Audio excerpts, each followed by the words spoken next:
Assalamualaikum warahmatullahi wabarakatuh. Halo kawan-kawan, apa kabar kalian? Semoga kalian dalam keadaan sehat walafiat, ada punya sakit, semoga segera disembuhkan dan diberikan rezeki seluas-luasnya oleh Allah Subhanahu wa taala.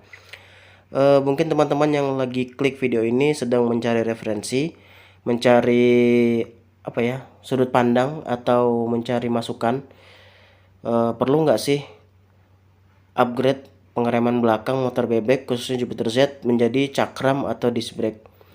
Mungkin teman-teman yang nonton umumnya punya motor bebek atau lebih khususnya punya motor Jupiter Z, pengen upgrade ke disc brake tapi masih ragu. Mungkin video ini bisa menjadi jawabannya ya teman-teman. Kita ketahui bersama bahwa untuk motor bebek keluaran tahun 2000-an rata-rata rem belakangnya masih menggunakan rem tromol. Bahkan Jupiter Z1 yang masih diproduksi hingga saat ini pun itu rem belakangnya masih menggunakan rem tromol. Sebenarnya sah-sah saja ya teman-teman, karena memang dari pabriknya begitu dan pasti pabrik memikirkan safety keselamatan dan itu sudah menjadi standar keselamatan mereka.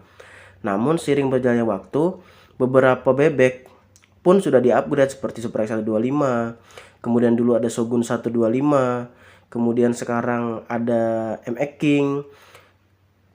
Sebelumnya pun MX135 pun sudah menggunakan cakram belakang.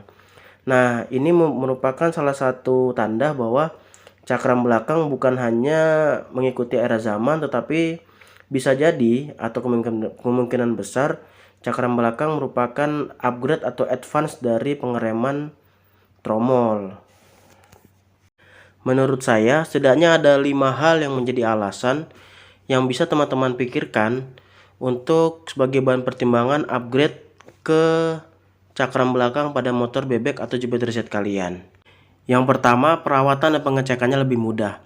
Karena cakram belakang itu terbuka, tidak tertutup seperti rem tromol, maka untuk mengecek kampas masih tebal atau tipis, kemudian untuk mengganti kampasnya pun lebih mudah.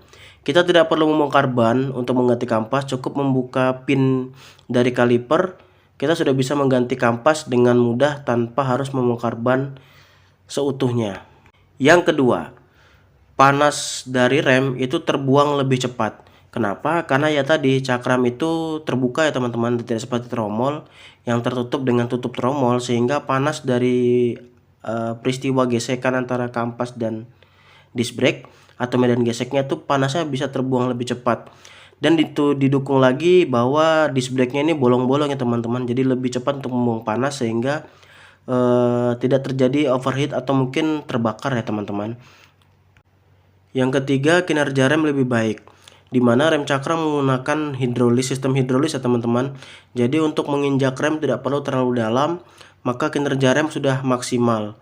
Beda dengan tromol terkadang karena masih mekanis, jadi untuk penyetelan harus dilakukan dengan cukup hati-hati supaya mendapatkan feel pengereman yang baik.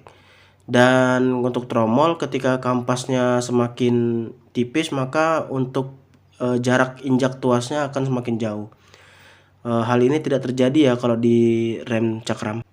Yang keempat, part untuk upgrade performa cakram itu lebih banyak dan lebih beragam daripada part untuk upgrade rem tromol. Di cakram untuk kaliper dan disc brake-nya saja itu udah banyak macam ya teman-teman, belum lagi selangnya, belum lagi masternya. Kita bisa mengupgrade sesuai dengan keinginan kita dan sesuai dengan kebutuhan kita. Kita mau yang empuk atau mau yang keras itu bisa diupgrade sesuka hati karena partnya sangat melimpah. Berbeda dengan rem tromol ya yang gitu-gitu aja sih menurut saya. Dan yang kelima, untuk tampilan dari motor lebih cantik ya teman-teman, lebih keren dan lebih advance, lebih modern ketika kita menggunakan cakram belakang untuk motor bebek khususnya motor Jupiter. Jadi menurut saya tampilannya menjadi lebih rigid, lebih maco, lebih bagus ya teman-teman. Meskipun ya untuk mempertahankan tromol juga bagus karena sekarang juga banyak velg-velg yang keren. Tapi cakram belakang mempunyai nilai estetika tersendiri teman-teman untuk motor kalian. Mungkin masih banyak lagi alasan-alasan positif yang bisa menjadi pertimbangan buat teman-teman yang masih galau nih untuk upgrade cakram atau tetap mempertahankan tromol. Namun yang perlu saya tekankan adalah upgrade lah motor kalian sesuai dengan kebutuhan kalian. Karena kalau upgrade itu hanya untuk gaya-gayaan dan nilai fungsionalnya nggak ada, itu percuma ya teman-teman. Jadi keputusannya tetap pada kalian. Ketika kalian menganggap cakram belakang itu sebuah kebutuhan dan sangat fungsional, maka saya sarankan upgrade. Kalau pemasangannya bagus, pasti fungsinya juga akan maksimal dan terasa jauh bedanya dengan sebelumnya. Semoga video singkat ini menginspirasi teman-teman dan memberikan jawaban ya, setidaknya memberikan sudut pandang lah buat teman-teman yang masih galau nih untuk upgrade atau tidak. Semoga kalian terhibur, juga menambah wawasan buat kalian.